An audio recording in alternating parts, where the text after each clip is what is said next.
안녕하세요. 정치대학 김윤선입니다. 여야가 최근 강성 당원들의 과격한 행보에 골머리를 앓고 있습니다. 민주당은 강선우 의원의 보좌진 갑질을 폭로한 이들을 색출하려는 시도를 하고 있고, 전당대회가 한참인 국민의힘에서는 현장에서 배신자 현호가 이어지면서 소란이 일기도 했는데요. 이 가운데 정청래 대표는 강선우 의원을 민주당 국제위원장에 유인시킨 점도 논란이고, 또한 지금 조국 전 대표 그리고 윤미향 의원에 대한 사면 논란까지 정치 현안 굉장히 할 얘기가 많습니다. 그래서 서둘러 시작해 보도록 하겠습니다. 정치대학 1교시 설주원 변호사와 함께합니다. 안녕하세요. 네, 안녕하세요. 반갑습니다. 네.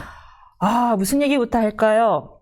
강선호 의원부터 얘기하고 지금 가장 뜨거운 사면 이야기로 넘어가 보도록 하겠습니다. 아니, 일단 영어를 매우 잘하더라 하면서 민주당 국제위원장에 유임시키고 그다음에 보좌진 갑질을 얘기한 사람이 색출한다. 이게 무슨 얘기예요? 그러니까 이게 정청래 대표가 이제 그 민주당의 여러 위원회가 있는데 이제 거기에서 이제 국제위원장이라고 해서 아마 주된 업무는 그러니까 해외에 있는 어떤 민주당원이라든지 해외에 있는 민주당 지지자들을 이제 좀 관리하거나 아니면 당 차원에서 해외 어떤 그 외교 행사까지 있거든요. 민간 외교 하는 행사가 있어서 그런 걸 담당하는 것인데 이제 뭐 유독 강선우 의원을 여기 유임 원래는 하고 있었지만은 뭐 그때 솔직히 우리가 강선우 의원이 지난번에 민주당 국제위원장 한다는 거 아신 분이 얼마나 계실까 싶어요. 당 내에서나 좀 알 수 있는 내용이었는데 이번에 국제위원장을 유임시키면서 다시 한번 부각을 시킨 건데 저는 이건 다분히 단순히 영어를 잘한다라는 이유만은 아닌 것 같습니다. 이건 정청래 대표가 이재명 대통령과의 어떤 각을 세우는 거죠. 각을 세우는. 네, 이 부분 강선우 의원은 계속 그 당대표로 취임하자마자 어떤 전화를 했다는 내용을 메시지로 밖으로 표출을 하면서 계속 나는 강선우를 감싸겠다. 그리고 강선우 의원을 계속 지금 감싸는 방향으로 가고 있거든요. 그건 곧 이재명 대통령과의 어떤 각을 세우는 거예요. 자기 정치를 하겠다. 그래서 당내에서도 상당히 이런 부분을 우려하시는 분도 꽤 있습니다. 아니 굳이 지금 정청래 대표의 하나하나의 언동들이 이재명 대통령하고 뜻을 같이 하려는 건가? 말은 같이 한다고 하는데 살짝씩 엇갈리고 있거든요. 그러한 행보 중에 하나가 제일 큰 것이 강선우 의원에 대한 문제라고 볼 수 있을 것 같아요. 굳이 안 시켜도 돼요. 민주당의 거의 70명에 가까운 의원 중에서 영어 잘하는 의원이 강선우 의원밖에 없습니까? 그 정도로 잘하는 의원은 그 의원밖에 없을 것 같긴 해요. 솔직히 매우 잘한다고는 모르겠어요. 그러니까 제가 미국에서 교수 생활을 할 정도였으니까요. 제가 봤을 때는 그런 밖에 제가 아는 의원, 사적으로 아는 의원 중에서도 상당히 잘하시는 분들이 꽤 있어요.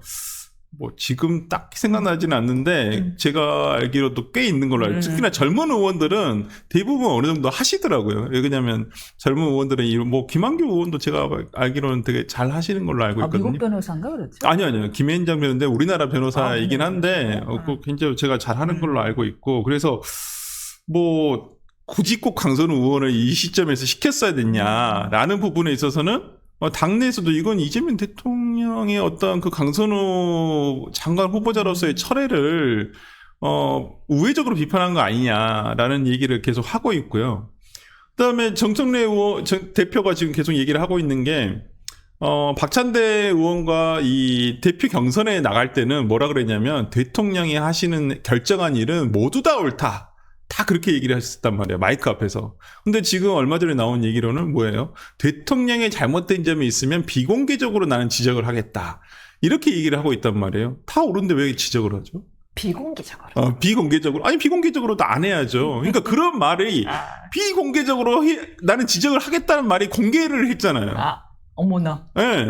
그것조차도 비공개로 한다고 하면 그것도 비공개가 돼야죠. 근데 이건, 이재명 대통령과는 좀 다른 결의 어떤 정치를, 본인만의 정치를 하려고 하는구나, 라는 저는 의사표시라고 볼 수가 없다고 보거든요. 저는 약간 근데 이 부분은 이해 가는 부분도 있어요. 만약에 새로이 선임하는 거면요. 좀 문제가 있는데, 유임이고 워낙 영어를 잘하고 그리고 강선우 의원이 현재 어떤 특별한 죄를 가지고 혐의점을 가지고 기소되어 있는 상태도 아니고 그렇다면은 뭐 유임 정도야 그러려니 할 수가 있는데 이거는 좀 이해가 안 가요. 일부 강성 당원들이 갑질을 폭로한 보좌진을 색출해야 된다는 주장을 펼치고 있다. 이게 사실이에요? 이건 사실이죠. 예. 그리고 또 여기에 또 첨언을 하신 분이 유시민 작가예요. 아, 네, 유시민 작가가 아니 유튜브 그 지식인이 예. 유튜브에 나와가지고, 네. 아니, 이걸 고발한 보좌진이, 미친 거 아니야? 뭐 이런 식으로 얘기했다는 거예요. 그 얘기 좀 자세히 해주실래? 그러니까 저도 예, 뭐 예. 방송을 직접 라이브로 본 건 아닙니다만은 어떤 커뮤니티 내용을 보니까 유시민 작가가 어떤 이 보좌진 탓을 했다는 거예요.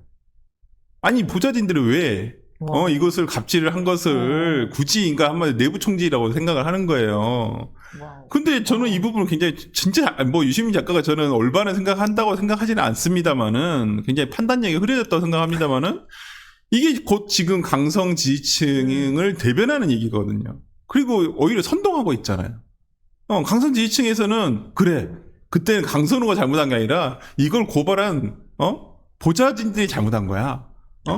아니 그리고 앞으로는 이제 못하는 거 아니에요? 못하죠.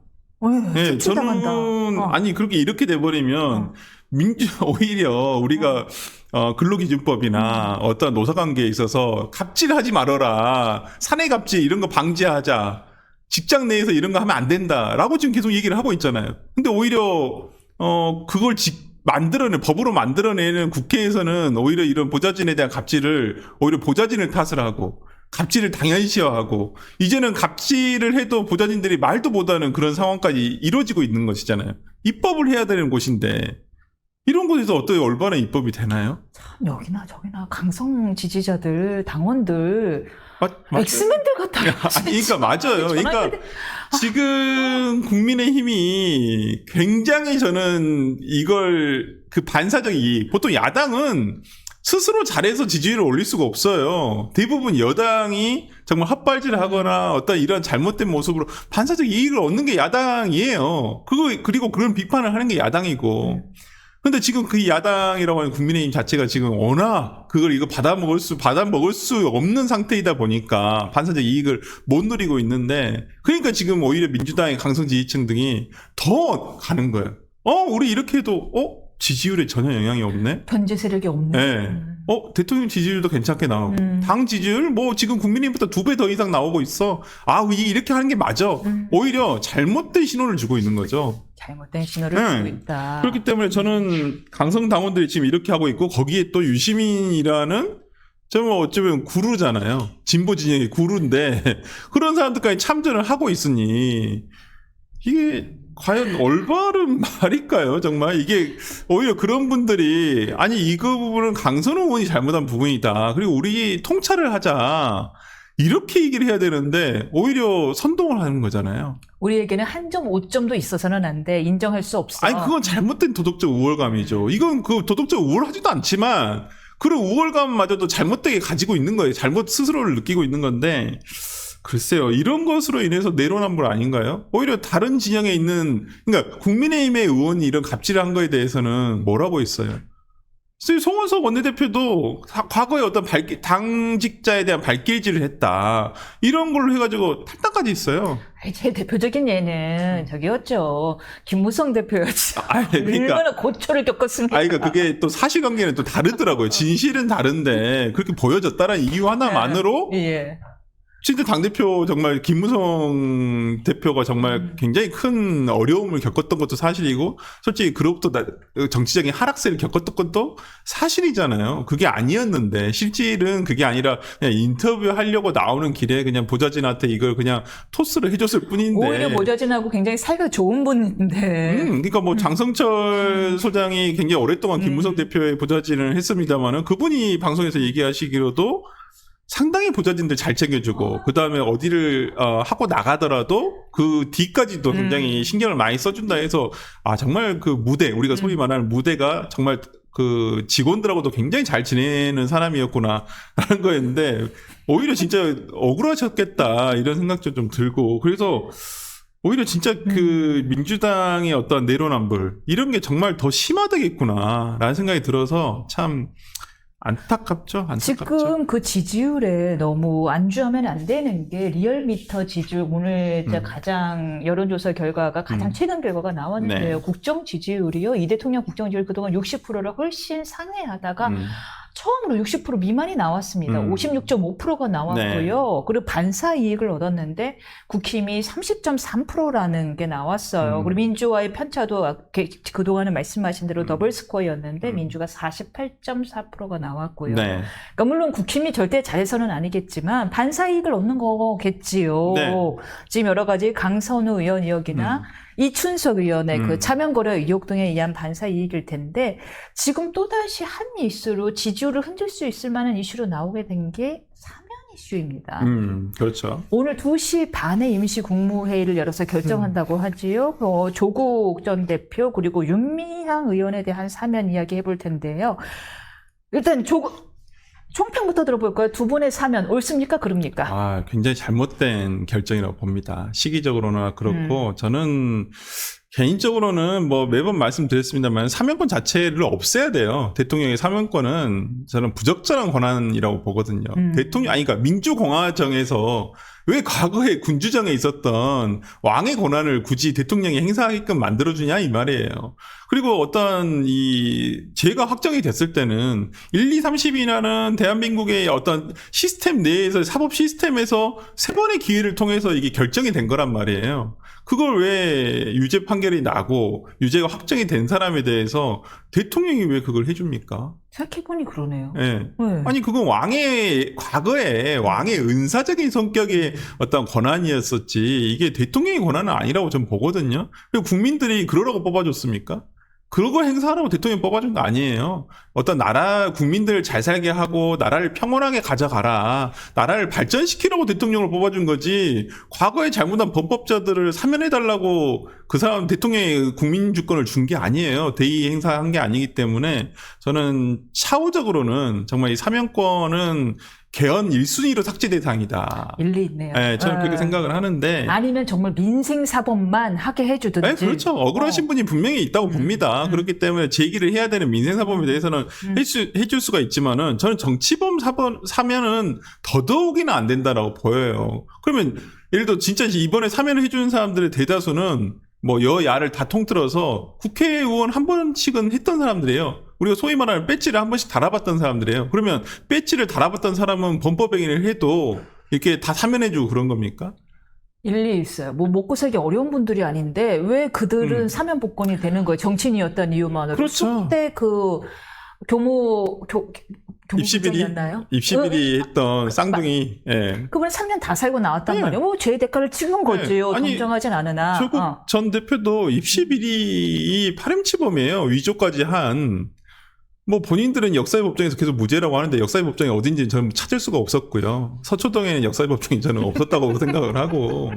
근데 그놈의 역사의 법정을 차치하더라도 도대체 뭐 그 유죄가 된 문제를 가지고 그리고 본인의 민정수석 시절에 어떤 직권을 가지고 남용한 죄잖아요. 유재수 감찰 무마 사건 같은 거 다 유죄가 됐던 거예요. 이분이 정치사범이 아니라는 말이에요. 기본적으로. 근데 이런 사람을 그냥 정치인이었다는 이유만으로 정치인이라는 이유만으로 사면을 해줘야 될 이유가 도대체 뭐가 있을까요? 이유가 있죠. 뭐냐 하면 문재인 대통령이 마음에 빚이 있대잖아요. 마음의 빚. 문 대통령이 해달라고 청구서를 내밀지 않았습니까? 그러니까 저는 책도 사달라고. 문재인 대통령의 어떤 그 책을 또 올린 거, 그 최근에 그 수감생활 하면서 쓴 책도 홍보를 해주는 게 저는 잘못됐다고 보여요. 그러니까 본인 스스로 말을 안 지키고 계시는 거잖아요. 조용하게 잊혀지고 싶으시다고 하는데 물론 이 말을 어긴 건 이미 오래전 됐죠. 이미 뭐 오래전 됐는데 그러면 차라리 그런 말씀을 하지 마시던지 아니면 그 말씀을 철회를 하시던지 어떤 조국 대표에 대해 대통령실에 사면을 요청하고 그다음에 책을 사달라고 홍보를 하는 것은 어쨌든 정치 행위로밖에는 안 보여요. 아니 조국 대표 뭐 그리 억울한 죄로 들어갔다고 이렇게까지 전직 대통령이 모르겠어요. 나서서 오히려 문 전 대통령이 스스로 반성해야 되는 거 아닌가요? 이런 사람을 왜 민정수석을 시키고 그리고 왜 법무부 장관까지 임명을 했었나요? 이 법무부 장관 임명할 때는 분명히 이러한 문제가 있었다는 사실이 세상에 다 알려졌었잖아요. 그럼 분명히 문제가 있구나. 그러면 판단을 유보를 해야죠. 오히려 정말 이념적인 신념에 갇혀가지고 그걸 강행한 거잖아요. 그리고 나서 범법자가 된 것이고. 물론 조국 전 대표에 대한 수사가 과했다는 비판은 그렇죠. 저는 뭐 충분히 있을 수 있다고 봅니다. 그게 있는 거죠. 과하게 네. 멸문지화를 시켰다. 뭐 비례 원칙이 조금 어긋날 수는 있어요. 그래요. 그럴 수는 있지만 그 사람들 그럼 잘못을 안 했냐고요. 정말 무고한데 억지로 막 증거 위조해서 검찰이 뭐 이렇게 했냐고요. 아니잖아요. 본인들이 위조한 것은 본인들의 어떤 추천서라든지 자녀들을 위해서 그렇게 위조까지 한 거잖아요. 그러면 그 부분이 잘못됐다고 얘기를 해야 되는 것이 맞지. 무엇이 그렇게 억울하다고 이 사람들을 그렇게까지 만들어주려고 노력을 하는지 저는 문 전 대통령 측이라든지 민주당, 그 다음에 이재명 대통령에 대한 이번 사면권 행사도 도무지 납득이 안 가요. 일각에서는 그런 얘기를 하더라고요. 부부가 교수잖아요. 교수가 된 제 친구가 한 얘기인데 교수가 되는 과정이 워낙 불투명한 연줄과 인맥에 의한 특혜 연속이기 때문에 교수로 살아온 분들 입장에서는 그거에 대한 죄의식이 없었을 거다. 남들이 너무 당연하게 하는 것들이어서. 남들이 당연하게 다 할 수 있죠. 뭐 그렇게 저도 뭐 그 부분에 대해서 부인하는 건 아니에요. 만연해 있었어요. 그 부분 충분히 이해도 합니다. 그렇지만 이게 법의 기준에 잣대를 들이댔었을 때 이게 죄가 되면 그건 잘못한 거예요. 그렇죠. 범법행위를 한 겁니다. 그때는 알아야 돼. 네. 그러면 내가 그 부분을 잘못했구나. 미안하다. 나도 모르게 어떤 죄의식이 없이 했지만은 범법행위를 한 건 사실이니까 그건 내가 그 부분에 대해서 반성을 한다. 이렇게 나오는 게 정상이지. 그냥 난 죄가 없어. 내가 이거 왜?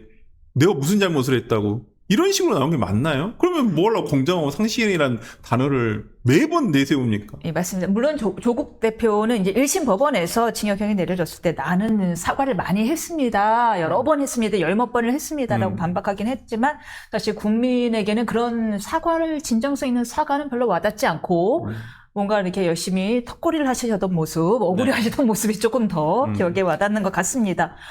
그 다음에 이제 물론 조국 대표도 아직 형기 얼마 살지도 않았는데 벌써부터 사면 얘기냐라는 얘기가 나오지만 더 문제가 된 부분은 8.15 광복절에 과연 위안부 사건 때문에 유죄 확정 판결을 받은 우리 윤미향 전 의원에 대한 사면 이야기가 지금 더 논쟁인 듯합니다. 그러니까요. 왜 갑자기 후반부에 들어왔는지 모르겠어요. 사면 논의가 제일 처음에 있을 때는 조국 전 대표만 있었었는데 갑자기 또 들어왔어요. 그러니까 누가 사면 요청을 했는지 모르겠어요. 본인인지 아니면 주변에 계신 분들인지는 모르겠습니다만은 누군지 알겠던데요. 그 뒤에서 이것저것 뭐 이제 김복동 할머니 장례식이나 이럴 때 신민장을 치료자라는 걸 제안했던 분이 계시더라고요. 네. 진작부터 매우 가까웠던 분이 네, 윤미향 그렇죠. 의원과 그렇죠. 이분의 네. 청구선 것 같아요. 네. 아니 그렇다 손 치더라도 그러니까 윤미향 의원이 다 좋아요. 정치사범인가요?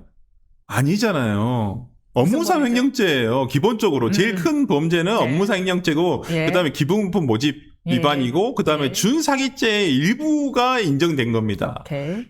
준사기죄는 뭐냐면 기준용 할머니가 약간 결정을 하실 수 없는 상태일 때 그 기부를 하게끔 유도했다는 거예요. 치매 상태시죠. 네.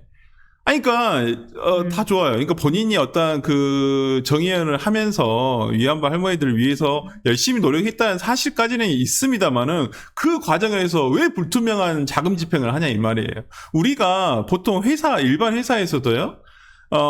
회사의 공금을 영수증을 불첨부한다는데 영수증이 부실하다 이러면 이걸 횡령이라고 얘기를 해요. 이게 바로 횡령죄예요. 근데 본인은 마치 아무것도 아닌데 내가 정말 공적으로 썼는데 영수증이 좀 증빙을 못 해가지고 내가 이렇게 억울하게 당한 것이다? 그렇지 않아요. 개인자금으로 쓴 게 대법원에 가서 확정이 됐습니다. 1심에서만 좀 무죄가 나왔을 뿐이에요. 1심에서도 전부 무죄는 아니었어요. 1,700만 원에 대해서 인정이 됐습니다. 나머지 부분이 됐는데 2심에서는 이것이 확장이 됐어요. 7,900만 원, 7,935만 원 정도 됐는데 그 부분이 다 유죄로 인정받은 거예요. 그러면 그 부분에 우리가 어떤 단체라든지 어떤 회사라든지 자금 집행을 할 때는 분명한 항목이 있고요. 그 항목에 맞게끔 다 집행하게 돼 있습니다. 그 항목을 어기면 다 횡령이에요. 우리 국가기관도 마찬가지잖아요. 근데 본인 어떤 그 단체에서 아무리 본인의 영향력이 있는 단체라고 하지만은 그걸 마치 그냥 사적으로 아니면 그 용도를 유용한다든지 이런 게 전부 다 횡령이에요. 그러니까 이런 마음은 있을 수가 있어요. 왜 기부금을 개인 계좌로 급한 대로 일단 개인 계좌로 받고 개인 계좌로 받은 거를 뭐 일단 내가 뭐 조금 집에 뭐가 필요하고 유학비에 뭐 어디 보태는 게 필요해서 여기에 100만 원 보냈다가 나중에 100만 원 메꿨을 수는 있어. 아니 그걸 바로 우리는 횡령이라고 얘기한다니까요. 법적으로는 아하. 그렇게 하면 안 된다라는 거예요.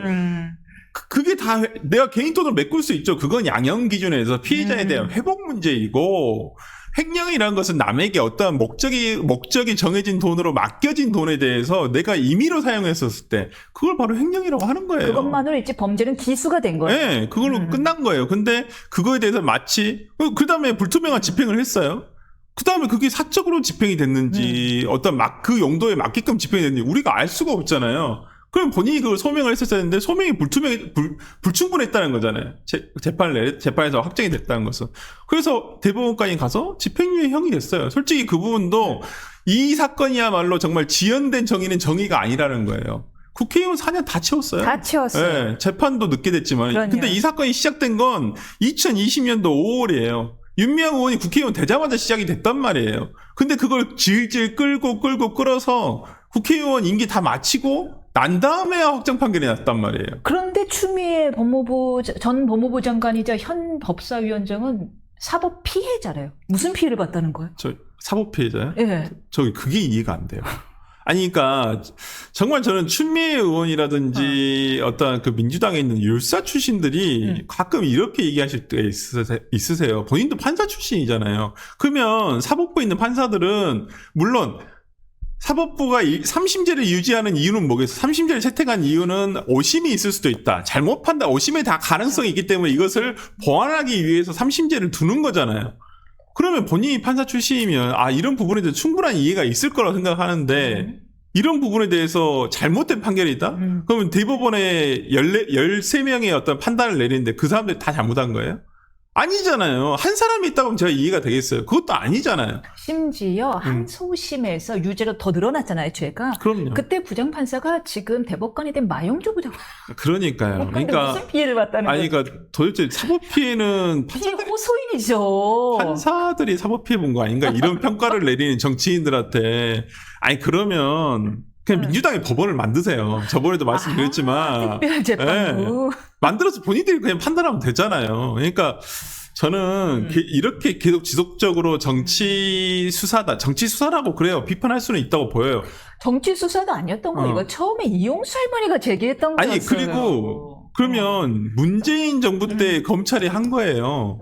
그러면 그것도 어떠한 목적을 가지고 한 건가요? 아니잖아요. 근데 그걸 가지고 이제는 체보면 그것도 1심에서는 또 문재인 정부였어요. 2심도 문재인 정부였어요. 3심에 와서 이게 이제 윤석열 정부에서 2023년도에 내려진 거예요.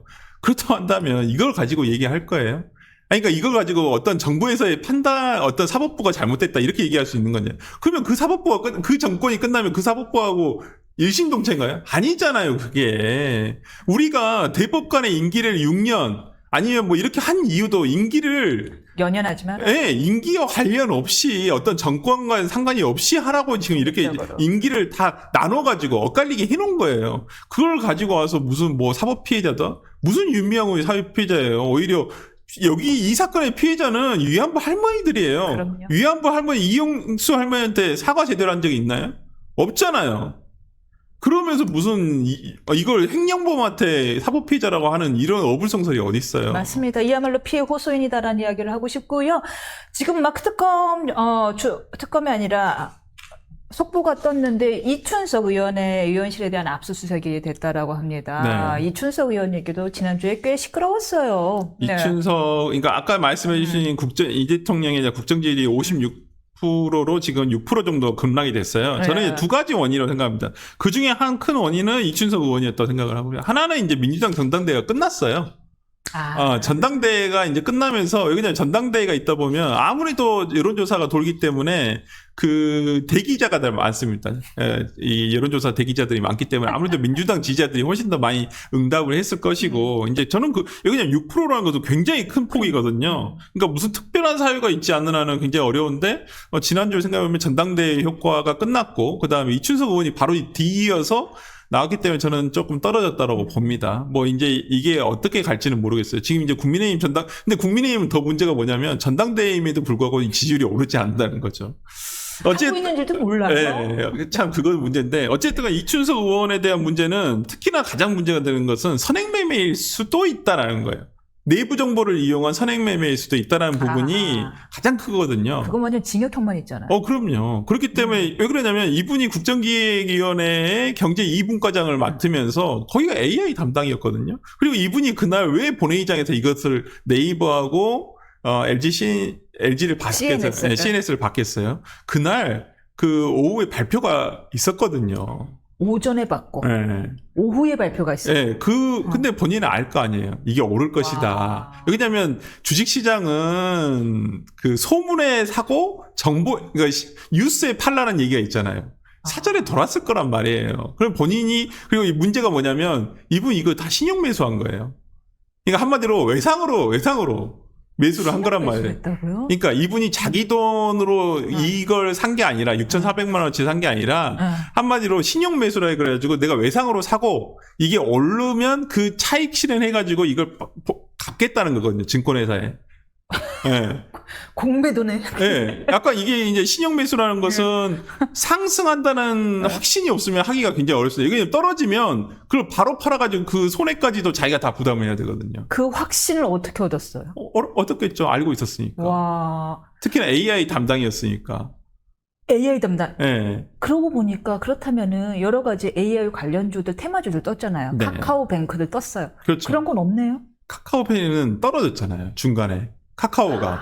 그래서 지금 카카오가 네이버에 밀렸다. 이런 얘기가 나오고 있는 그러니까 거예요. AI 테마주, AI 정부가 발표하지 않은 기업들은 묘하게 하나도 안 샀네요. 네.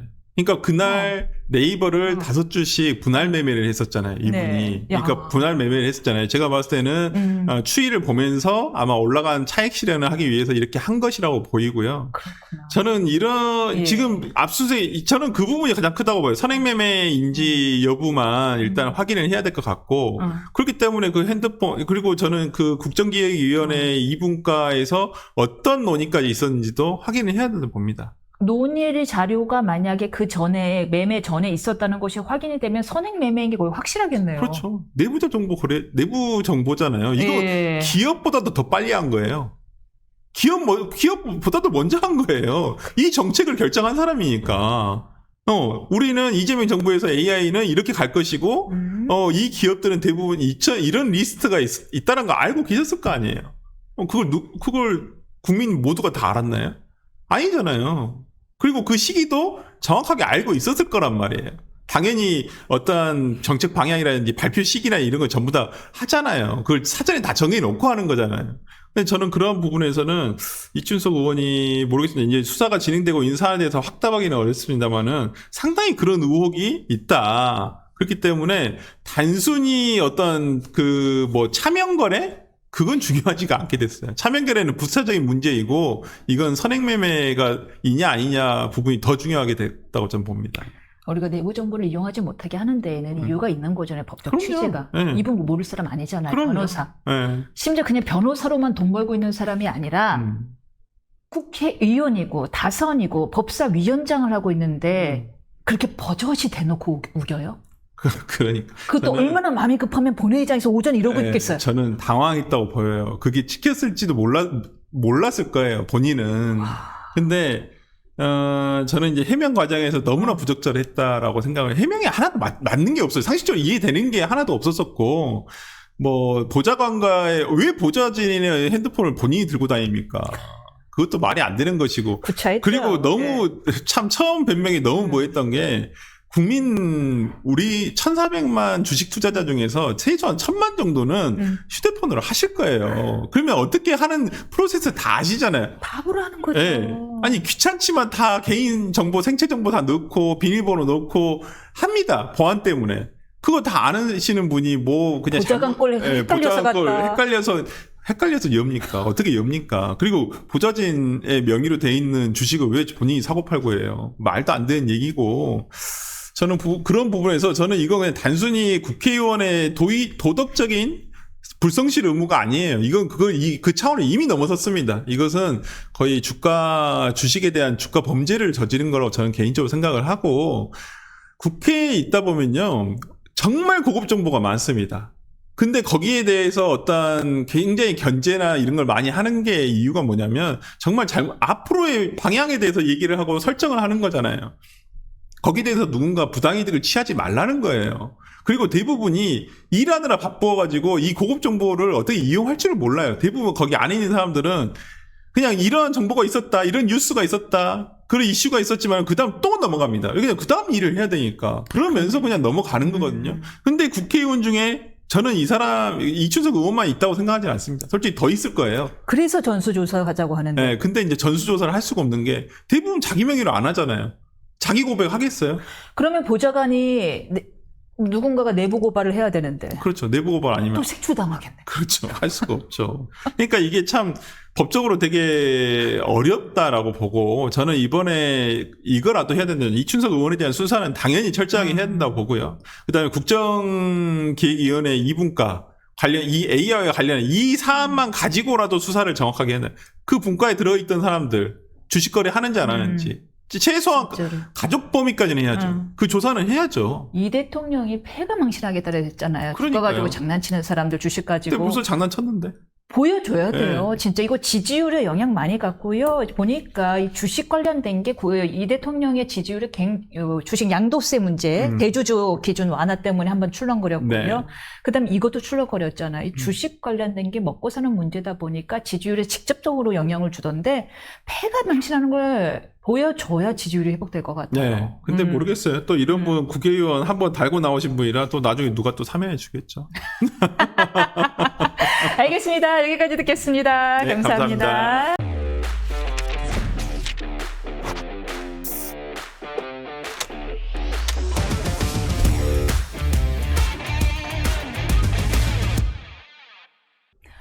조국, 윤미향, 최강욱 등 광복 80주년을 앞두고 단행된 특별 사면 대상자들의 면면들이 참 화려합니다. 오늘 오후 원포인트 긴급 국무회의가 2시 반에 예정돼 있는데 이들이 과연 사면될 것인지 여부가 초유의 관심입니다. 그 정치적인 흑폭풍 알고 하시는 거겠지요. 정치대학 2교시 노정태 위원과 자세한 이야기 나눠보겠습니다. 안녕하세요. 안녕하세요.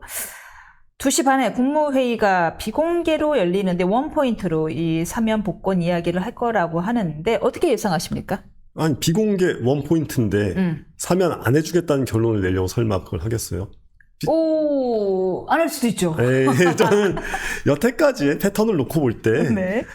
그냥 할 것이다. 사면을 하려고 하는 것이다. 이렇게 생각합니다. 그러니까 지금까지 우리가 봐왔던 이재명 대통령의 행동 패턴이 그렇잖아요. 겉보기엔 되게 그럴싸한 말, 지지를 도움되는 말 막 하다가 자기 사람 안 치고 자기 편한테 도움되는 행동은 쓱쓱쓱 다 해버리는.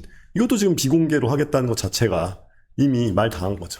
국민의힘에서는 그렇게 당당하면 그래서 공개해라. 예. 근데 사실 공개하면 그렇게 좋을 게 없어요. 본인들도 엉뚱한 무슨 비리 사범들을 다 갖다가 사면 요청을 한 상황이기 그러니까요. 때문에. 그러니까 애초에 지금 이렇게 이재명 대통령이 헐헐 날아다니는 이유가 뭔지에 대해서 국힘이 생각을 조금이라도 한다면 이번에 이런 식으로 이 절대 사면되면 안 될 것 같은 사람들을 사면한다고 하고 있을 때, 그럴 때 우리는 그런 거 요구하지 않겠다라고 하던가, 아예 이렇게 대놓고 정치 사면을 할 거면 정말 막말로 지금 아직까지 감옥에 있는 뭐 정유라 씨라든가 정유라 씨는 나왔죠. 최순실 씨, 죄송합니다. 네. 최순실 씨라든가 정유신 들어간 적이 없죠. 이런 식으로 나가 버리든가 뭐 방법이 있을 거 아니에요? 근데 되게 뻔한, 자신들이 되게 편안하게 권력을 가지고 있을 때나 처리할 법한 민원성 사면을 여기다가 집어넣었다. 저는 솔직히 이 정당이 정당으로서 존재할 이유가 있을까 하는 생각마저 좀 들 정도예요. 국민의힘이요? 예. 정당이라는 게 정책을 뭐 이렇게 다양한 전문가의 정책을 모아서 하는 것도 중요하지만 정치적으로 전선을 그어줘야 될 거 아니에요, 제대로. 근데 저쪽은 이념으로 움직이는 정당인데 이쪽은 이도저도 아닌 그냥 이권단체, 흐리멍텅한 이권단체로 남아있고 그런 티를 팍팍 내고 있을 때 이게 뭐냐 이거죠. 이러면 정당으로서 존재 이유가 있나? 그래놓고 기껏 한다는 게 감옥에 가 있는 윤석열 대통령이 뭐 어쩌고 뭐 이런 소리나 하고 있고 뭐 전당대회 그런 꼴 벌이고 있고 저는 이 방금 지적하신 그 대목에 있어서는 국민의힘이 다들 감옥에 가셔서 스스로의 사면을 청한다는 생각을 해보시는 건 어떨까 뭐 이런 생각까지 들 정도입니다. 주식에서도 예. 주식이 올라야 돈을 버는 사람들이 있지만 예. 주식이 떨어져야 돈 버는 사람들이 예, 그러니까요. 있거든요. 인버스에 건 사람들이 예. 있어요. 자기 정당에 인버스를 건 사람들이 굉장히 많잖아요. 보니까 자기 정당의 지지율이 떨어져야지 사는 사람들이 있는 거예요. 예, 그러니까. 그러니까요. 아니 어떻게 이 와중에 전선이 안 그어지잖아요. 전선이. 지금 올라와 있는 분들이 얼마나 다 하나같이 문제적입니까? 근데 이 문제적인 사람들이 문제적이라는 티가 안 나고 아, 맞다. 근데 국힘은 그냥 뭐 친대기업 뭐 이렇게 뭐 비리 정당이었지. 이런 인상만 남겨줄 사람들을 거기다 껴놓으면 이게 무슨 의미가 있냐는 거죠. 다시 하나씩 뭐가 문제적 인간인 건지 뭔가 하나씩 짚어보도록 하겠습니다.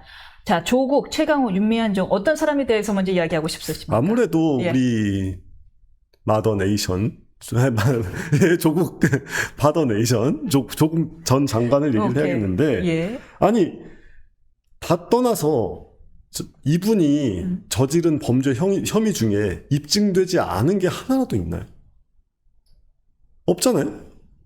그러니까 모든 게 증거가 완벽하게 존재하고 특히 뭐 서류 위조 뭐 이런 게 존재하는 상황에서 이거를 마치 아무런 문제가 없고 정치 검찰의 모함이다 뭐 이런 식으로 주장하시는 분들이 수두룩 빽빽하다는 게 진짜 충격적일 정도 아닙니까? 그러니까 이게 저는 좀 이렇게 추상적으로 얘기를 하자면 약간 그러니까 추상적으로 좋게 선회하자면 노무현 트라우마라고 생각하거든요.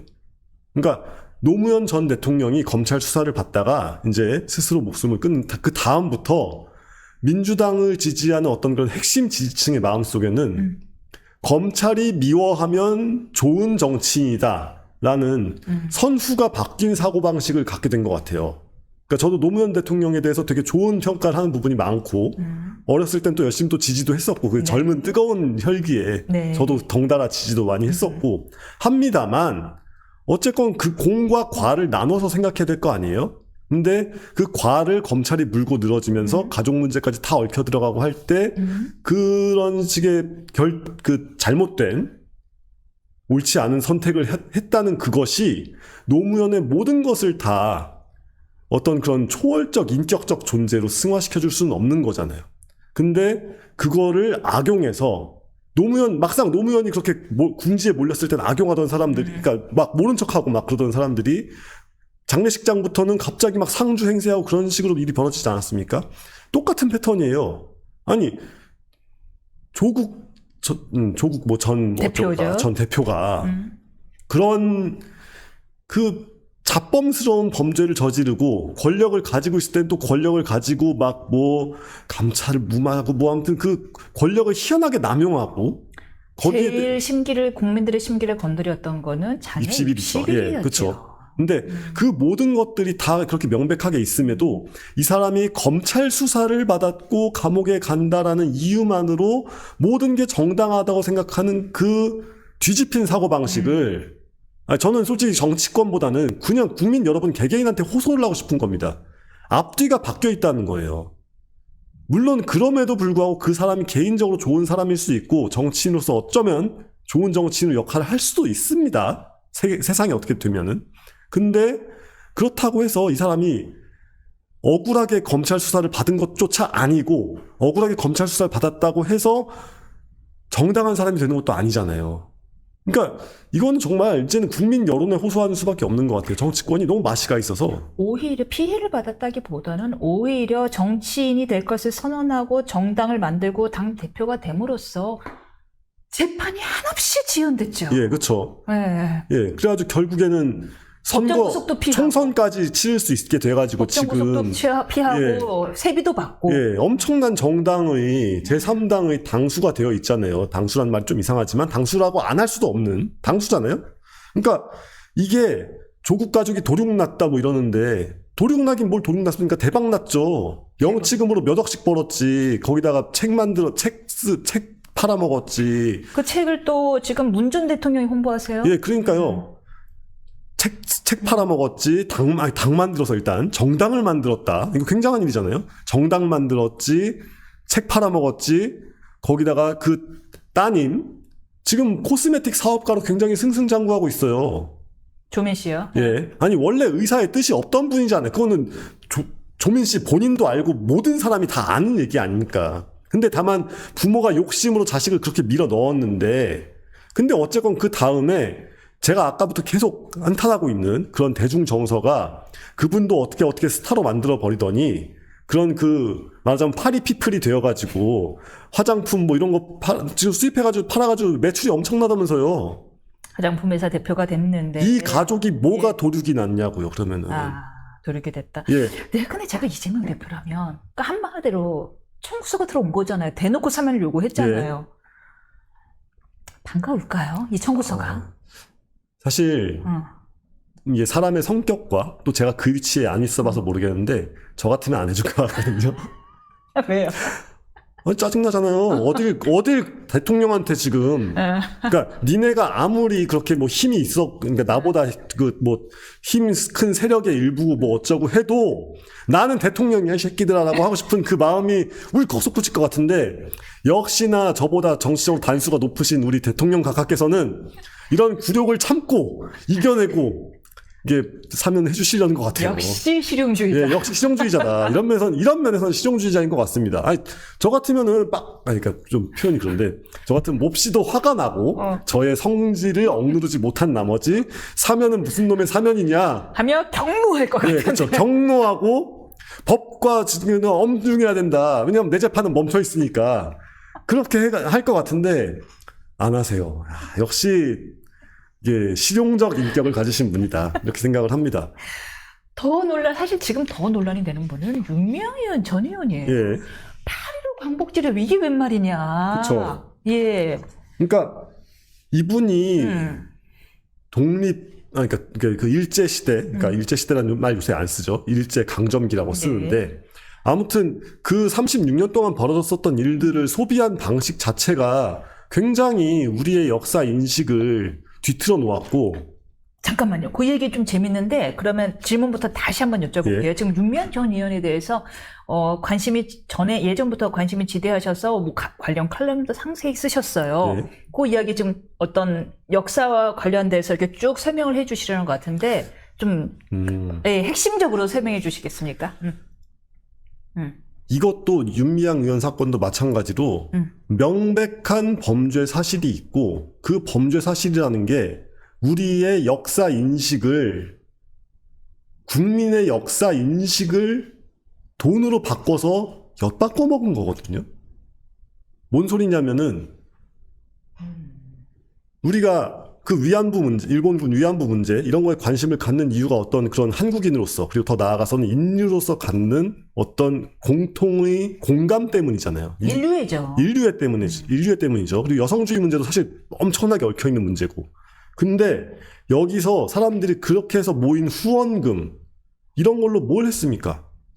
동물병원 가고, 자기 자식 교육비에다 쓰고, 심지어는 그 통장이 있잖아요. 그 공식 통장이 있잖아요. 그 통장에서 현금을 빼요. 현금을 뺀 다음에, 그러면 현금 쓸 일 있어서 현금을 뺐다, 이렇게 핑계를 댔는데, 나중에 수사를 해보니까 그 돈이 그대로 남편 통장으로 들어갑니다.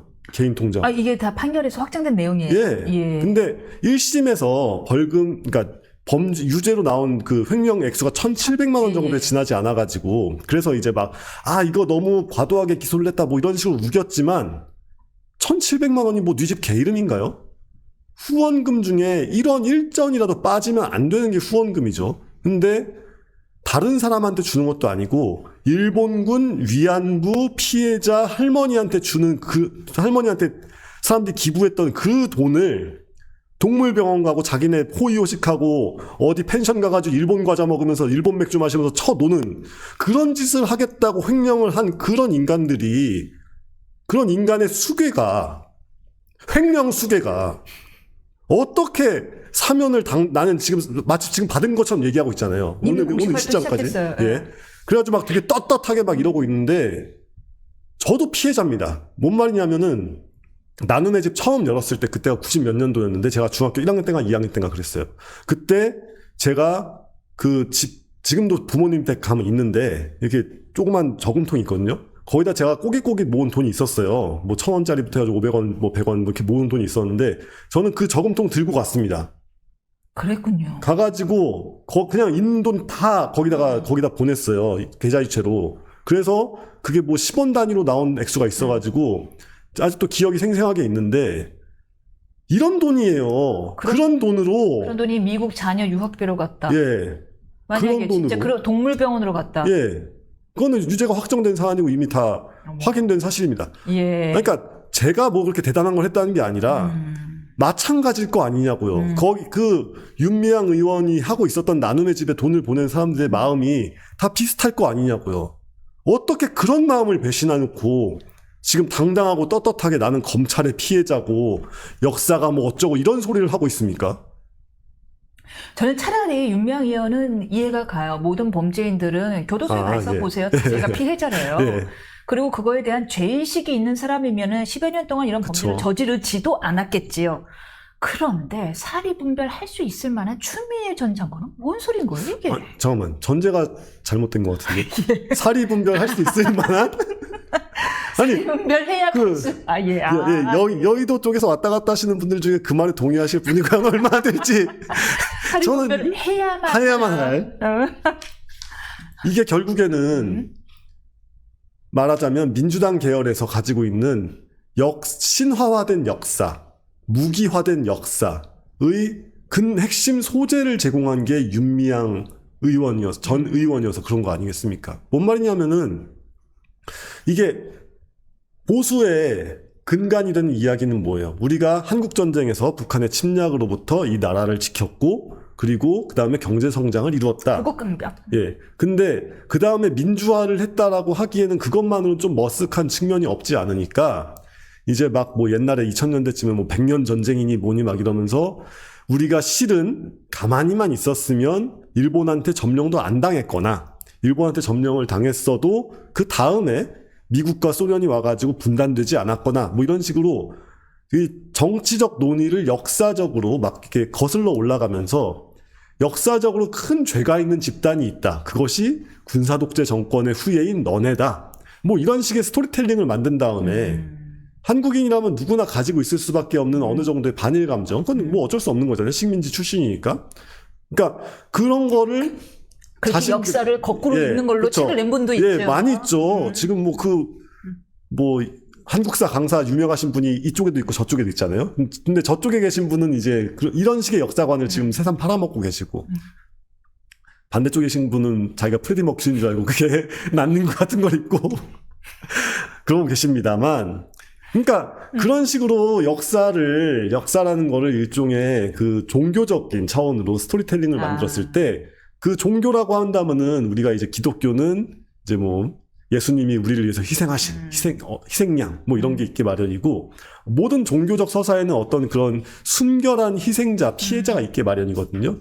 그 자리에다가 이제 일본군 위안부 피해자들을 집어넣어 가지고 소녀상을 만들어서 전국에 깔고 뭐 이런 식의 역사 스토리텔링을 이제 현실 속에서 진행을 한 겁니다.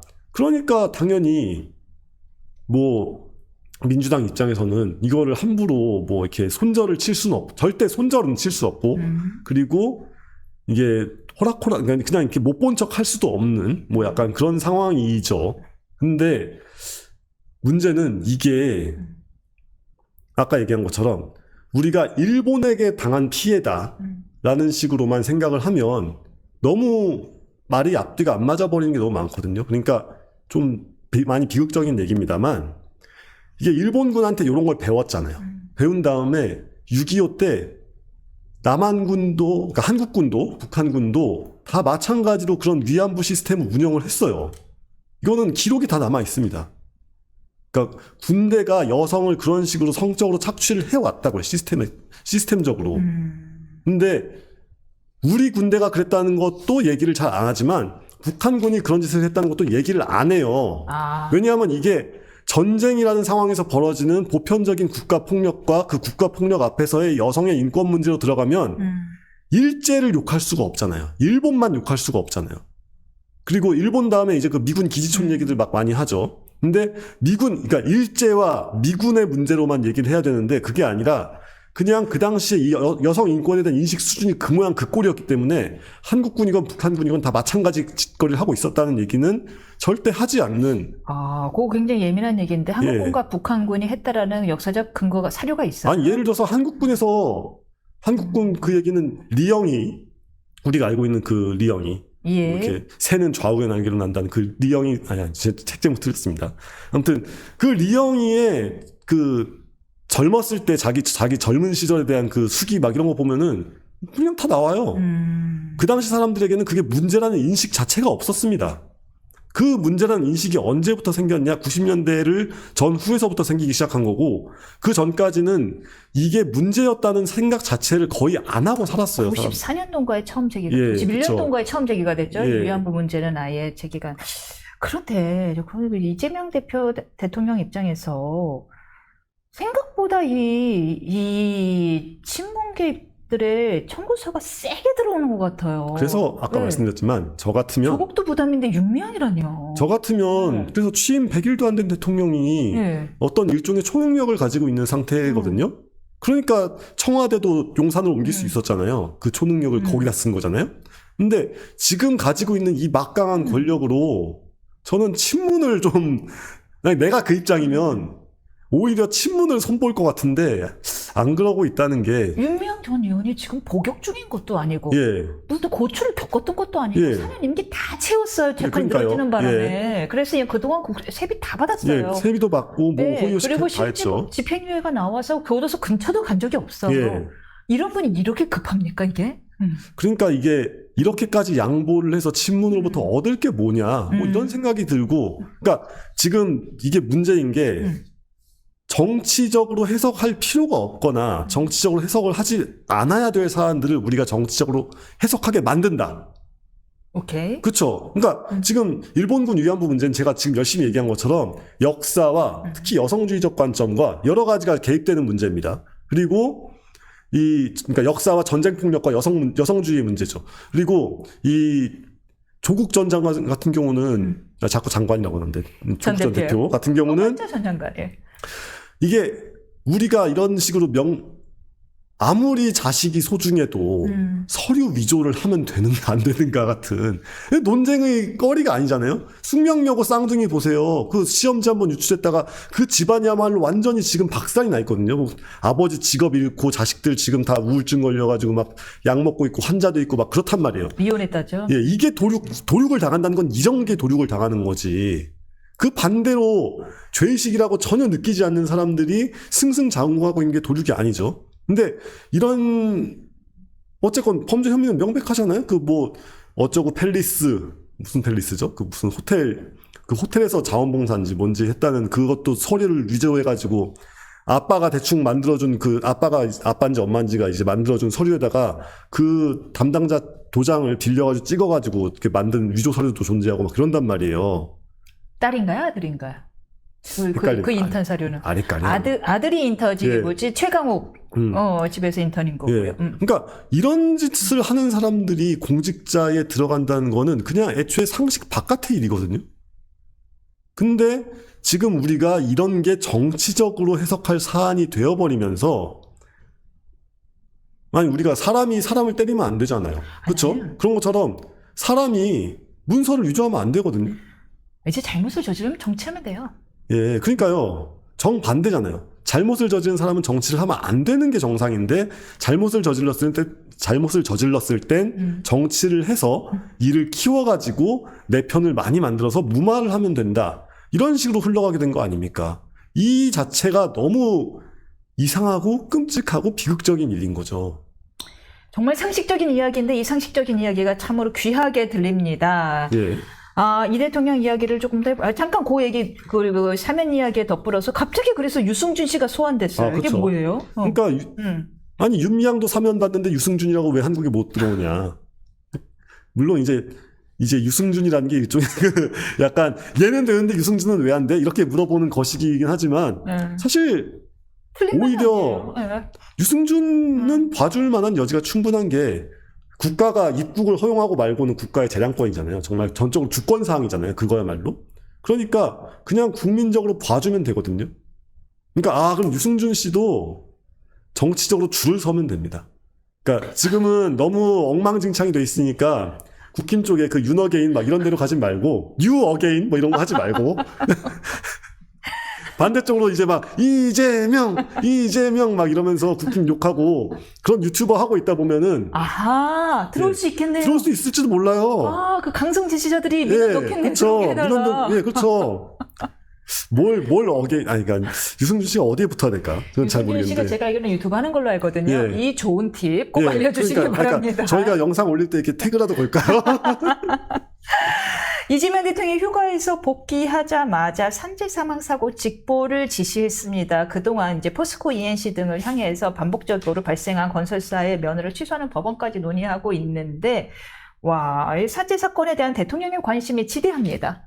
그러니까 도덕이라는 게 뭐를 하지 않는 게 디폴트 아니겠어요?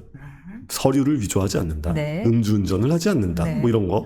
근데 그런 거에서 결함이 많으신 분들이 권력을 가지고 있으니까 자꾸 뭘 하는 도덕을 보여주려고 하잖아요. 악당을 처단하는 뭐 이런 식의 도덕을 보이려고 하는데 그러니까 물론 엄한 회사는 아닙니다. 산재가 났으니까. 그래도 건설 현장이라는 게 산재가 날 수밖에 없는 어떤 그런 안타까운 요인이 있고 그러면 거기에 맞춰가지고 인센티브와 페널티를 맞춰가지고 컨트롤 할 생각을 해야지 야, 너 잘 걸렸다, 네 목을 치겠다, 막 이런 식으로 나와버리면. 너무 일리가 있는 게, 그래서 전두환 대통령이 본인이 갖고 있는 도덕성의 컴플렉스를 삼천교육대로 예, 그렇죠. 해서려고 예, 처단하는 것으로. 범죄자들을 처단한다. 역시 방송 천재 여사님. 예, 근데 진짜 그렇습니다. 그러니까 그러네요. 자기가 떳떳하지 못한 사람들이 액션이 과할 수밖에 없어요. 근데 예를 들어서 우리가 저도 이제 얼마 전 쇼츠에서 봤는데 그 인천공항 엄청난 부지에 축구장 뭐 30개인가 40개 부지에 인천공항을 지을 때 거기 건설사만 해도 몇십 개가 들어갔단 말이에요. 그럼 이게 다 일일이 컨트롤이 안 되잖아요. 게다가 산재가 날 수밖에 없을 거 아니에요. 그러면 논란이 커지니까 이걸 어떻게 할 거냐. 건설사들 깃발을 쫙 꽂아 놓습니다. 그런 다음에 사고가 생기면 얘네 깃발을 조기로 달아요. 한 칸. 근데 이게 돈보다 훨씬 큰 페널티가 되거든요. 왜냐하면 건설사는 마초월드예요. 남자들끼리 뭉쳐가지고 으쌰으쌰 하는 그런 판이기 때문에 우리 팀이 욕먹는다. 이거 진짜 세거든요. 그러니까 이게 무슨 돈의 문제가 아닙니다. 자존심 싸움이고 이 공사판에서 일하시는 분들은 다 대체로 내가 이 맡은 일 하나는 끼깔나게 하는 사나이다. 이 자부심이 돈과는 별개로 굉장히 크게 가지고 있는 분들이기 때문에 그런 식으로 말하자면 퍼블릭 쉐이밍, 그러니까 공적으로 망신 주기를 하는데 그 망신의 방법도 뭐 대단한 것도 아니라 니네 회사 깃발이 내려간다. 한 칸 내려간다. 라고 하는 것만으로도 산재가 대폭 줄어들었단 말이에요. 이게 일을 할 줄 아는. 그러네요. 이게 일을 제대로 할 줄 아는 사람들의 사고방식인 거고. 그럼 일은 하되 조심하게 되는데. 그렇죠. 일을 하되 열심히 하되 조심하게 되는데 지금처럼 건설사 면허 취소한다. 또 중대재해 처벌법 때문에 감옥 갈 수 있다. 예. 이렇게 나오면 안 하죠. 안 하죠. 그냥 안 해버리죠. 게다가 지금 뭐 약간의 음모론적 관점에서 포스코 ENC를 왜 하필 그러냐. 현대건설 같은 경우는 아무리 조져도 현대건설 사장직을 국가가 그러니까 이게 정부 쪽에 이 대통령실과 친한 누군가가 가져갈 수 없잖아요. 그냥 민간 기업이니까. 하지만 포스코 ENC는 뭐 가능할 수도 있지 않느냐라는. 그러니까 하필 그러니까 대표님이 윤석열 때 임명된 분이긴 한데 그게 관련이 있을지 없을지는 잘 모르겠지만. 왜 하필이면 산재 리스트를 해봤을 때 그 발생자가 밑에서 첫 번째, 그러니까 10등에 지나지 않는 포스코 ENC만 가지고 왜 이러냐? 왜 면허 취소 같은 자유시장 경제에서 갑자기 뭐 취소할 수도 있지만 좀 너무 뜬금없이 강한 처분을 왜 이렇게 위협적으로 제시할까라고 생각을 해보면 하필이면 포스코 ENC이기 때문 아닐까? 포스코라는 게 앞에 붙어 있어서 아닐까. 옛날에 공공기업. 그러니까 이게 주인 없는 회사라고 흔히 인식되는 그런 종류의 구공기업이어서 아닐까라는 제가 오늘 아침에 깔끔하게 면도가 나왔지만, 예, 이런 합리적 추측 내지는 소설을 한번 써봤습니다. 마지막 질문이 될 것 같은데 노 의원님의 그 외교에 대한 시각이 워낙 독특하다 보니까 반응도 좋아요. 한미 정상회담이 개최가 언제쯤 될 거로 보십니까? 그거를 딱 예측하기가 어려운 게 정부는 25일 정도로 얘기를 했는데 아직 발표가 안 나고 예, 있어요. 그쵸. 예. 게다가 이런 식이면은 우리가 원하는 정상회담이 아니라 그냥 이렇게 어떻게 얼굴 도장 찍고 오고 막 이런 게 될 가능성이 크고 즉흥성과 변동성이 커질 수밖에 없는데 그러면 그럴수록 불리하잖아요. 왜냐하면 상대방은 평생을 카메라 앞에서 그러니까 예능인이에요. 사실 예능인이고 트럼프. 이경규라고 예, 그렇죠. 박명수. 박명수라고 예, 미국의 박명수, 미국의 슈퍼리치 박명수고. 네, 제가 박명수 씨 개인적으로 알지만 선하세요. 아, 그러니까요. 네, 선하고 어쩌면 트럼프도 선할지도 몰라요. 약간 비슷한 점도 하나 있어요. 예. 술을 입에 안 돼요. 오. 네, 박명수 씨도 술 입에 안 되고 뭐 좀 약간 그 대외적으로 알려진 이미지랑 좀 달라요. 예. 어쩌면 그러니까 스스로를 컨트롤하는 그거가 스스로를 컨트롤하면서 그런 캐릭터를 연출한 걸 수도 있겠다. 뭐 이런 생각이 들지만 어쨌거나 굉장히 순발력 좋고 이게 치고 나가는 능력이 좋고 기본적으로 갑이잖아요.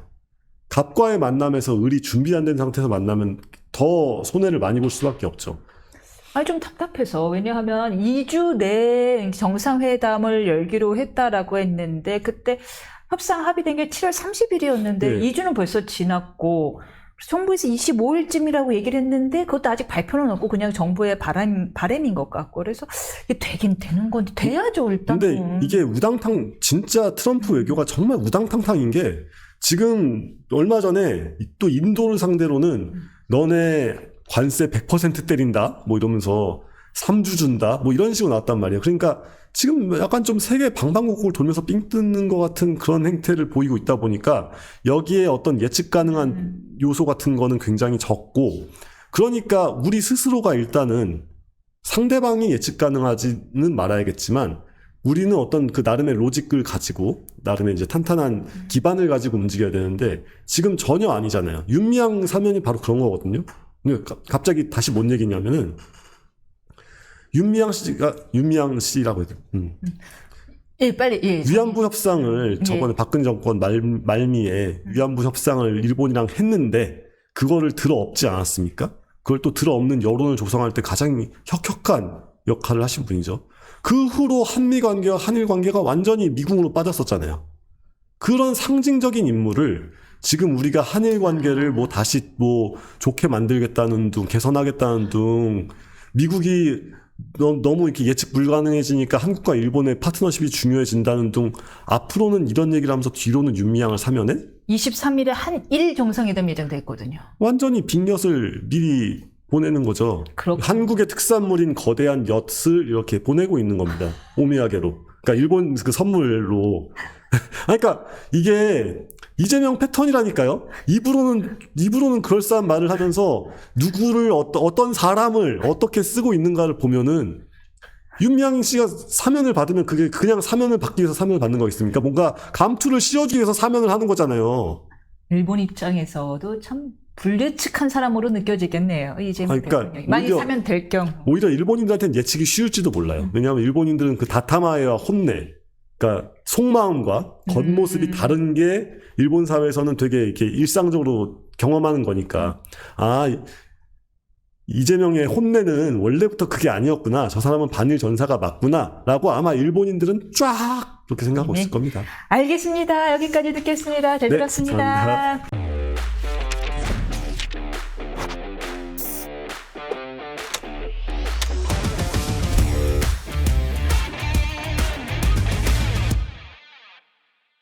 이재명 대통령이 여름 휴가를 마치고 업무에 복귀했습니다. 오늘 베트남 공산당 서기장과의 정상회담을 시작으로 한일 정상회담 그리고 한미 정상회담 준비까지 박차를 가하게 됐는데요. 이 밖에 오늘 광복절 사면 결정 이후 여론 상황을 비롯해서 이재명 정부 첫 번째 세제 개편안 조율 등 여러 가지 가득한 현안들 하나씩 풀어보도록 하겠습니다.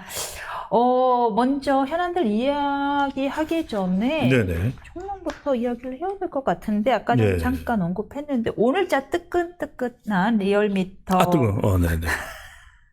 오늘부터 좀 식었어요. 예, 네, 리얼미터 여론조사입니다. 이 대통령 국정 지지율이 지금 취임 후 최저치입니다. 그렇죠. 56.5%가 나왔고요. 리얼미터가 에너지 신문 의뢰라고 하지요. 네. 예, 국정일 수행 지도주가 56.5%로 취임 후 최저치를 기록했고, 그다음에 56.5%만이 잘함. 이 약이 6.8%나 떨어진 거거든요. 네. 그리고 잘못함이 떨어진 만큼 상승했어요. 잘못함.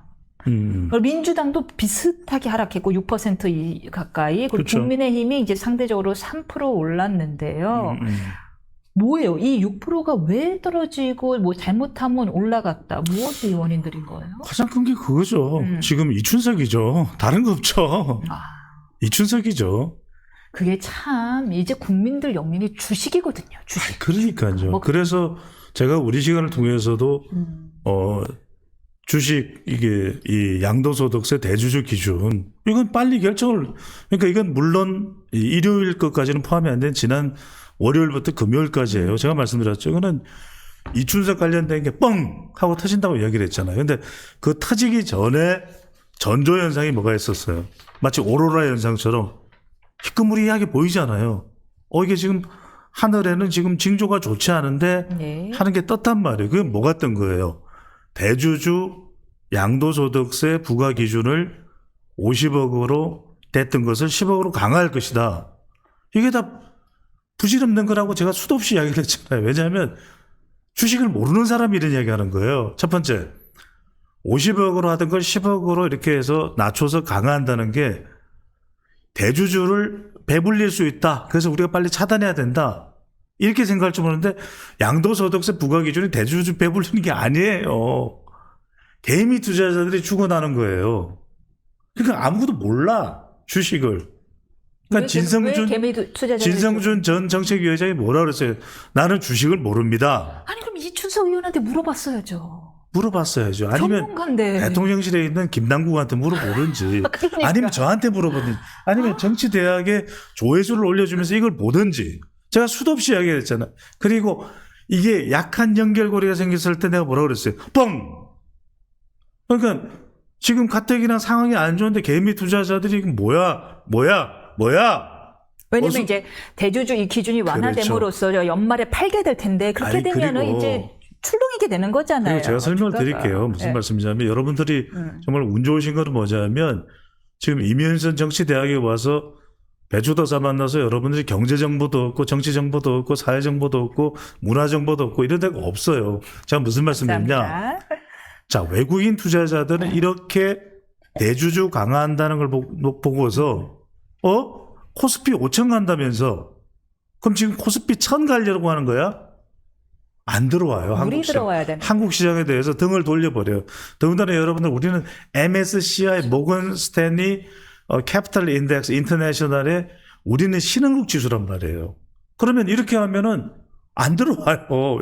외국인들이 안 들어오는 거는 연말에만 안 들어오는 게 아니라 이걸 지금 조짐을 보고서 그래? 그럼 안 들어갈게. 그들이 안 들어오면 5천 원 어떻게 갑니까? 못 간다니까요. 그래서 제가 그든 말씀드립니다. 여러분들 잘못 알고 있는 게 이 양도소득세 기준을 10억 원으로 강화하는 게 대주주 배불리는 게 전혀 아니에요. 주식시장을 정말 1도 모르는 사람이 그런 발상을 하는 거예요. 그러니까 주식시장은 이렇게 생각하시면 돼요. 여러분들이 주식 거래 많이 하게끔 왕성하게 만들어 놓고 정말 여기 주식에서 큰 돈을 버는 사람 있잖아요.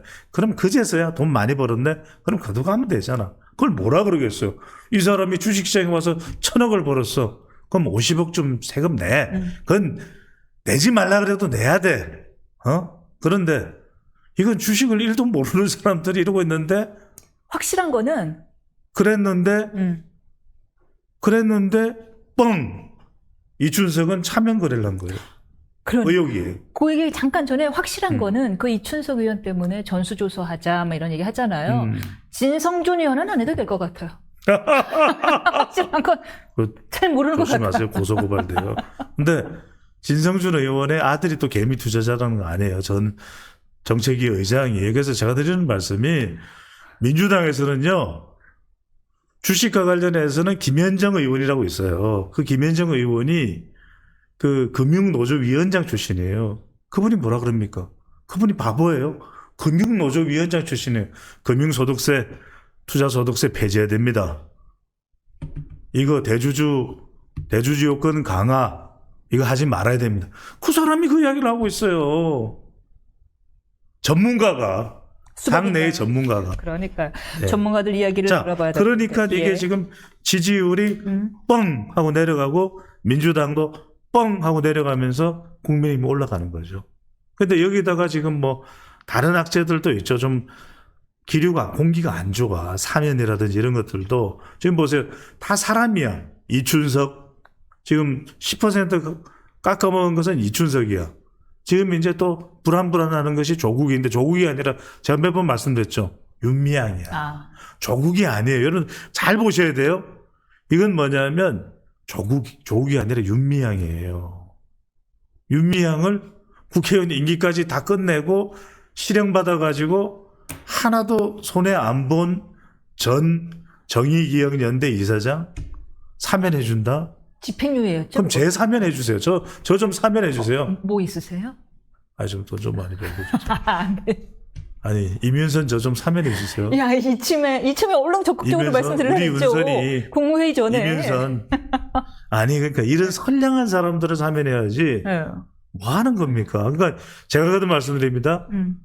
조국 전 대표가 끼치는 영향은 이거예요. 뻥이에요. 뻥. 윤미향 전 의원은요.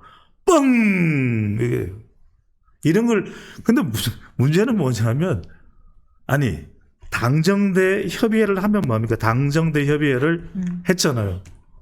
논의해서 결론 나온 거 있습니까? 당정대 협의회에서 논의해서 결론 나온 거 있다는 보도가 나왔습니까? 하나도 없어요. 왜 모여요? 왜 모여요? 결론 안 낼 거면. 윤미향 의원을 왜 이렇게 급하게 사면하려고 할까요? 그것도 광복절. 아니 그러니까 나는 만약에 오늘 네. 이게 포함되잖아요. 윤미향 전 의원 포함되잖아요. 이건 이춘석이 뻥. 그 다음에 조국 전 대표는요. 뻥이에요. 그냥 뻥. 이제 다 이건 다 반영됐어. 오케이. 근데 윤미향 전 의원 사면하잖아요. 곧 뭐갑니까? 8.15 광복절이 오잖아요. 누구의 눈물입니까? 이용수 할머니의 눈물이에요. 우리가 알고 있는 그 영화가 방영될 거예요. I can speak. 뻥! 예.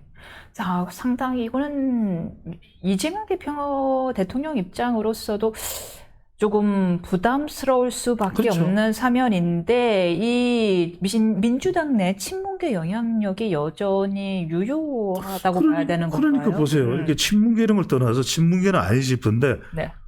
이걸 지금 여기에 포함을 했다는 것도 잘못됐어요. 윤미향 전 의원이 여기에 포함이 됐다는 것 자체가 이미 이번 사면의 정신을 사면 정신, 대통령이 고유 권한을 가지고 있는 사면 정신이 뒤틀어져 버린 거예요. 뭐야? 두 번째는 뭐냐면 추장군, 추미애 의원이 옹호했잖아요. 사법 피해자다. 그렇게 활동을 했던 정말 역할을 했던 우리 윤미향. 나비 이야기까지 나왔어요. 예. 그래서 그런데 윤미향 전 의원이 또 본인 해명을 했죠. 어떤 내용입니까? 난 당했을 뿐이다. 난 당했습니다, 여러분들. 그래서 이런 고약한 지고라고 본인 스스로가 오히려 분노를 하고 있어요. 자, 이런 상황들을 과연 국민들이 어떻게 볼까? 이재명 대통령이 제가 지금 잘났다고 이야기 드리는 게 아니에요. 제가 윤석열 전 대통령 시절에 했던 얘기가 있어요. 첫 번째, 대통령 지지율을 올려라. 두 번째, 김건희 여사는 지지율이 50% 되기 전까지는 거의 행보를 하지 말라. 기억나실 거예요. 제가 그 칼럼도 엄청 썼어요. 온갖 비난을 다 받았어요, 저는. 온갖 이 세상의 모멸감을 다 당했어요. 심지어는 세미나에도 안 불러. 제가 얘기했잖아요. 고추를 심하게 그으셨군요. 그러니까요. 그런데 아직도 안 부르네. 네. 회의비가 나올 텐데. 네. 세 번째는 이런 상황에서 이 사면을 하잖아요. 완전 제가 말씀드렸잖아요. 이런 데이터를 잘 봐야 돼요. 그래서 제가 이런 대주주 양도세가 연말 가서 결정하는 거지만 아직까지는 대주주 조건이 완화되어 있는 상태예요. 그럼 한마디만 하면 돼. 주식시장은 완전히 환타지를 만들 겁니다, 여러분들. 부동산 가지 말고 주식시장으로 오세요. 대통령 그렇게 할 겁니다. 코인도 그렇게 하고. 간단한 이야기잖아요. 똑같은 간단한 이야기를 왜 주춤주춤하고 이럴 필요가 없어요. 이것도 마찬가지예요. 왜 윤미향 전 의원이 포함돼요? 말이 안 되잖아요. 그리고 최동석 인사혁신처장이 이재명 대통령 다음으로 점수 높게 준 사람이 누구예요? 윤명이죠. 아니야. 추장군이잖아. 아, 추장. 근데 윤명 의원에 대해서도 높게 평가하고. 높게 평가를 했어요. 이용수 의원에 대해서 굉장히 최동석 평가했어요. 인사혁신처장이요? 예. 그러니까 이런 것도 지금 뻥 터지는데 영향을 줬을 거예요. 그래서 제가 말씀드리잖아요. 적어도 대통령 옆에 데이터 분석하는 사람이 있으면 이렇게 의견 안 줄 거예요. 그게 정확한 데이터지 무슨 이재명 대통령 96점, 윤석열 전 대통령 마이너스 113점 이게 무슨 데이터예요. 그런 데이터를 가지고서 대통령을 보좌하면 큰일 나요. 이건요. 제가 이야기하는 것은 강훈식 비서실장도 알 거고 김민석 국무총리도 알 거예요. 그럼 그 분들이 저를 아니까 그 사람들은 야 배종찬 소장 배추도사는 오로지 데이터로 이야기하는 사람입니다. 제 이야기를 들으세요. 제가 무슨 장사하려는 장사꾼도 아니고 제 배추 팔아봐야 수익률도 저는 낮아요. 누군 높더만. 근데 그래서 지금 중요한 것은 왜 이렇게 됐을까? 이럴 가능성도 있겠어요. 역으로. 만일 그래 청구서 내미니까 내가 논의하는 척은 할게. 명단 리스트에는 올릴게. 그런데 국무회의를 한 다음에 이거는 아닙니다. 8.15 특사의 정신에 훼손됩니다. 아직 죄를 하나도 치르지 않았습니다. 저는요. 제외한다면 그땐 지지율이 반등했어요. 저는요. 예. 윤석열 전 대통령을 뺄 가능성이 매우 높다고 봅니다. 이재명 대통령이 오늘 뺄 가능성이 매우 높다고 봅니다. 윤미향 전 의원은 아웃 특사 대상에서 아웃이에요. 그럼 오히려 왜냐하면 지지율이 그렇죠. 왜냐하면 예. 지금 이 방송이 전달될 거예요. 그리고 여론의 추이로. 그렇죠. 지금 56.5인데 네. 사실 잘못하면 지금 만약에 대통령 지지율이 49라고 생각해 주시죠. 어떤 상황이 벌어질까요? 그 지난 대선 정도밖에 못하네. 똔똔이네. 그러면 무슨 국정 동력이 안 생겨요. 제가 거듭 말씀드립니다만 지금 대통령실의 데이터 전문가 제가 이름까지 알아요. 이름 이야기 안 할게요. 빨리 그 자료를 갖다 드리세요. 링크를 걸어서 대통령 휴가지에서 이제 돌아온 걸로 알고 오늘 아침에 또럼 베트남 서기장하고 만났잖아요. 또럼 베트남 서기장하고 네. 또 여자 이름은 응우 펑앤니 여사와 만났잖아요. 예. 그럼 이건 좋은 거예요. 베트남과 지금 국빈 정상회담을 하고 있고 그런 상황에서 오후에 2시 반에 임시국무회의를 하기로 했잖아요. 저는 임시국무회의를 하는 이유가 이걸 집중적으로 토론하면서 끊어낼 사람은 끊어내겠다라는 대통령의 의지다. 그러네요. 왜 정기국무회의가 아니라? 윤미향 전 의원은 제외일 거예요. 그럴 가능성이 있다. 저는 높다고 봅니다. 조국 전 대표는 포함이에요. 포함이다. 최강욱 포함. 최강욱 포함. 정경심까지 포함이 될 거예요. 그런데 윤미향 전 의원은 제외. 이거 세제 개편안 얘기가 잠깐 아까 말씀을 하셨으니까요. 그래서 당정이 모였는데 결론이 안 났고 조금 더 지켜보자라는 의견이 나왔다라고 하죠. 그렇죠. 예, 어떻게 결론이 날 거라고 보세요? 그래서 제가 드리는 말씀은 뭐냐면 이게 큰 중대지사가 아니잖아요. 나라에는 지금 중대지사가 많아요. 트럼프 대통령을 만났을 때 어떻게 될까? 지금 당장 우리 이상기후 내일 모레 남부지방에 비 엄청 온다는 거 아니겠습니까? 이거 어떻게 막을까? 국가 신성장 동력. KBS 여러분들 다큐멘터리 보셨어요? 공대에 미친 중국, 의대에 환장한 한국. 국가 끝이에요. 이 중차대한 상황에서 이걸 해결할 사람이 누굽니까? 국가 지도자예요. 지금 5천만 명 가지고서 우리가 10억 인구인 일본랑 싸우고 14억 인구인 인도랑 싸우고 14억 인구랑 중국이랑 싸워야 되고 3억 5천인 미국이랑 경쟁해야 되고 1억 5천이랑 일본이랑 맞먹어야 되고 똘똘똘 뭉쳐서 안에 있는 아이디어를 다 빼내도 지금 모자랄 판이에요. 지금 이윤선도 공대 가야 돼. 배추도사도 공대 보내야 돼. 지금 로스쿨 갈 일이 아니에요. 맞아요. 제 말 틀렸습니까? 일리 있습니다. 지금 사람들이 자보고 나를 자꾸만 위해서라면 공대를 갔어야 그렇죠. 되는 거죠. 예. 배추도사가 나서라 이야기하는데 제가 몸도 무겁고 나설 때가 아닌 것 같고 지금 그래서 지금 그런 결정들 제가 무슨 말씀이냐면 그런 결정들은 빨리 내려도 돼요. 그게 무슨 중대지사예요. 이득을 보더라도 대한민국 국민이 보겠지. 무슨 아군 적군 가래요?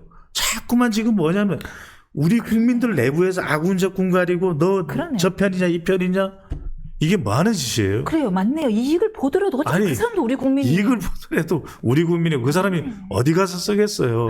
차라리 그런 사람들한테 기부 많이 하십시오. 1,000억을 벌면 2,000억을 내십시오. 기부를. 그런 걸 장려할 수 있는 대한민국이 되지. 자, 정말 퀀텀 펀드를 만들자.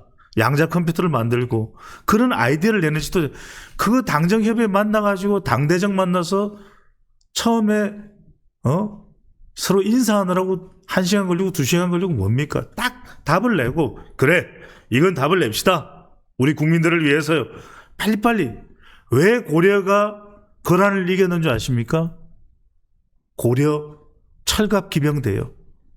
강감찬이 지금 거의 이제 피투성이가 됐습니다. 그 상황에서 그 이후로는 고려 철갑 기병대가 안 나와요. 우리는 북방을 못 이깁니다. 그때 말을 타고서 달려오는 누굽니까? 김종현이죠. 김종현. 따그닥. 저 거란을 무찔러라! 허리를 치고 탁 들어가 보니까 거란이 그냥 기절을 해버려요. 그러니까 우리가 이긴 겁니다. 강감찬이 있는 거예요. 왕처럼 대접을 받았대잖아요. 강감찬 장군이. 그 노구의 70 노인이 예. 나를 따르시오. 그 애국심이 있는 겁니다. 70 노인인데 최수종 씨가 연기한 거군요. 그렇죠. 조금 고생이 최수정도 60이 넘어요. 예. 그렇군요. 수종이 형님을 나이 많아요. 60대 지금 40대신 줄. 중반입니다. 잠깐 한미 정상회담 이야기가 나왔는데 지금 최우선 과제가 한미 정상회담이고 분명히 2주 정도 후에 잡힐 거라고 했고 그렇죠. 지금 너무 많은 것들이 걸려 있어요. 지금 반도체 어떻게 될 것이냐부터 해서 관세 아직 결정 안 된 것들 우리 강론들 하나도 결정 안 됐잖아요. 네. 그리고 국방비 얘기 나올 줄 알았는데 안 나왔고요. 네. 주한미군 전략적 유연성 얘기도 안 나왔고 이거 일단 열리긴 할 것인지 열린다면 어떤 쟁점들이 우선적으로 논의돼야 될지 좀 정리해 주세요. 저는요. 지금 제일 중요한 게 네. 지금 이재명 대통령이 반드시 해야 되는 게 지금 50% 중반으로 지지율이 꼬꾸라졌잖아요. 이걸 빨리 60% 중반으로 못 올리면 안 돼요. 그러면 싸움판이 벌어져요. 왜? 맞아. 지금 생각을 해보세요. 이재명 대통령은 나름 굿캅으로 하고 있는데 예. 정청래 대표는 배드캅이야. 근데 지금 조국 전 대표 나오면 지금 뭐 이제는 전국을 다닐 거 아니에요. 그러면 전국을 다니면서 하는 연설은 뻔해. 억수로 내란을 종결시켜야 됩니다. 이 이야기를 할 거 아니에요. 그러면 완전히 또 이게 전국은 경색되는 거예요. 그러면 지금 이런 상황에서 계속해서 우리 국내 대혼란이 벌어지죠. 저는 지금 한미 정상회담에 앞서서 지금 이재명 대통령이 국익을 위해서 준비되는 것이 세 가지입니다. 첫 번째, 예. 트럼프 대통령이 아직 에이펙 이야기 안 하잖아요. 예. 에이펙 참석 이야기 했나요? 아니요. 확정 이야기 안 했잖아요. 만약에 트럼프 대통령이 에이펙 11월 경주에서 열리는, 제가 경주 배시 아닙니까? 지금 경주에서 열리는 에이펙에 참석 안 한다? 그럼 그건 낙동강 오리알이 되는 거예요. 행사 자체가 완전히 그냥 퇴색되는 거예요.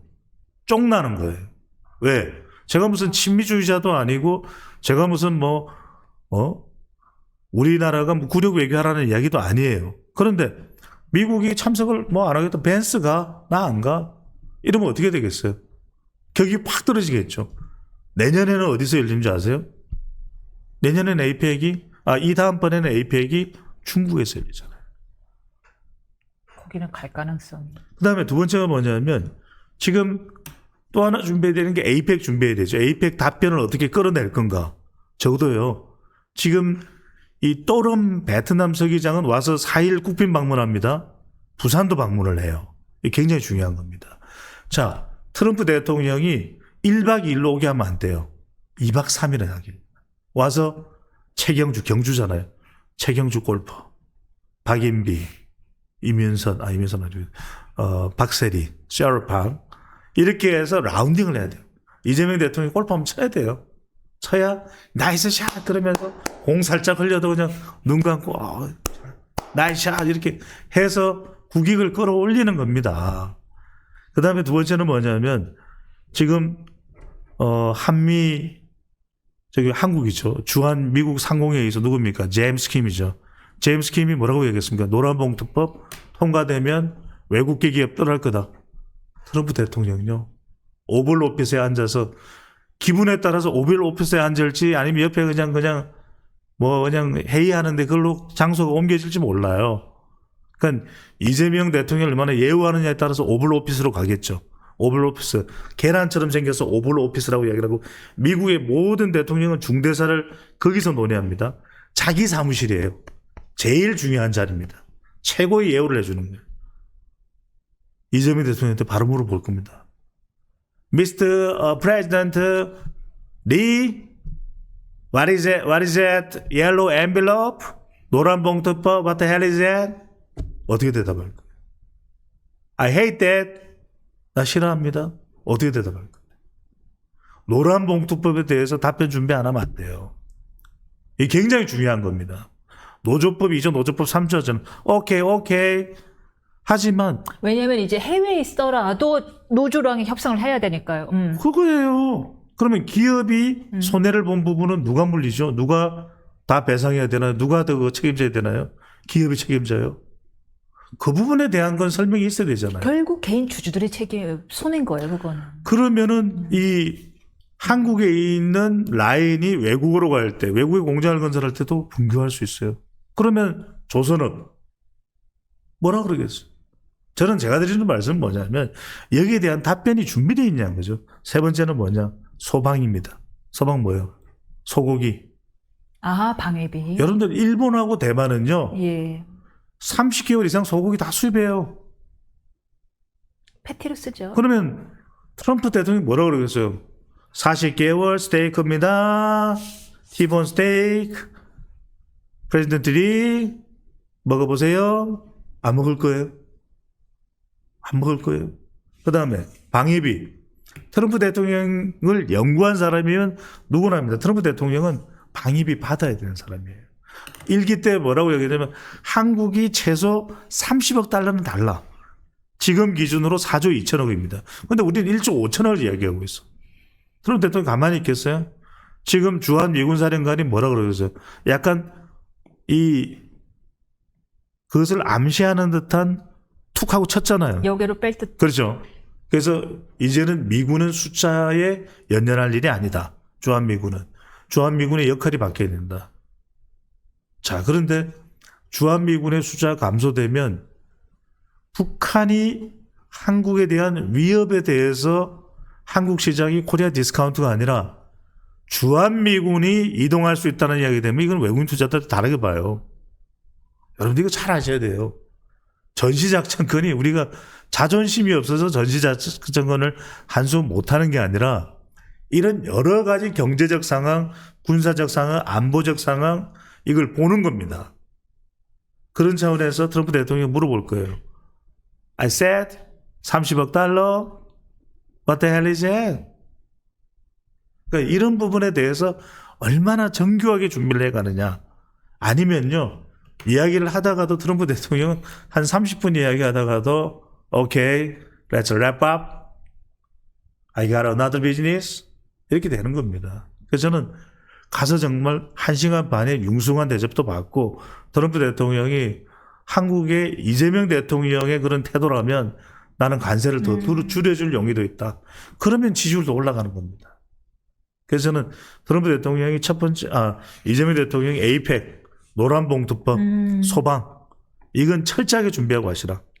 왜냐하면 관세는 내 마음대로 안 돼. 맞아요. 그건 또 구체적인 협상을 많이 짱구를 굴려야 돼요. 근데 이거 세 가지는요, 트럼프 대통령이 대놓고 물어볼 겁니다. What the hell is a yellow envelope? Is it yellow? No green? No blue? 그래서 저는 이건 우리 국익을 위해서도 너무 중요하기 때문에 지금 이재명 대통령의 지지율이 내려갔잖아요. 이걸 용기 있게 누가 데이터 분석 전문가가 대통령실에 있어요. 이름도 알고 키도 알고 체중도 알고 있습니다. 그런데 그분이 가셔서 좀 살을 좀 뺐다고 그러는데 가셔서 이걸 자료를 줘야 돼요. 그러니까 이재명 대통령은 지금 여러 가지 국내 현안 때문에 정신이 없고 머리가 굉장히 아플 것 같은데 상대적으로 이 지지율이 떨어지는 데는 상대적으로 약간 정청래 대표가 급부상한 것도 이유가 있지 않을까 싶어요. 정청래 대표는 그냥 선명성 하나만 보여주면 되거든요. 오죽하면 여기 뒤에 배에도 뭐 내란 정당, 여당 대표가 그렇게 내량적 특징 아니, 네. 그 정청래 맨날 뉴스를 선점하니까요. 대표보다는 예. 정청래 대표의 그 말과 이제 태도겠죠. 그러니까 여기에는 뭐도 들어갔을 가능성이 높으면 법사위원장을 추미애 의원으로 내정을 해버렸죠. 이게 뭐 아는 밤중에 홍두 깨고 날벼락입니까? 그러니까 민주당 의원들도 정말 그냥 황당했을 거예요. 그러니까요. 특히 정성호 법무장관은 싸웠잖아. 인간이 아니, 좀 하시라고. 아니 이 상황에서 빠직하는 소리가 나올 거예요. 왜냐하면 여러분들 박원석 전 정의당 의원 있잖아요. 요즘에는 농객으로 활동을 하시는데 그분이 그렇잖아요. 그만 드러내라. 이빨을 드러내지 마라. 정청래 대표한테. 발톱을 이야기를 하잖아요. 강적돌 출연했어요? 아니요. 박원석? 아니, 안 나오셨어요. 전 워딩만 본 거예요. 언제 나오나. 하여튼 간에 그래서 이런 것들이 우려를 사는 거죠. 그게 지지층들로 봐서는 이건 아닌 것 같은데 누구한테 의견을 물어본 거야? 정말 이재명 대통령이 추미애 법사위원장을 원한 거야?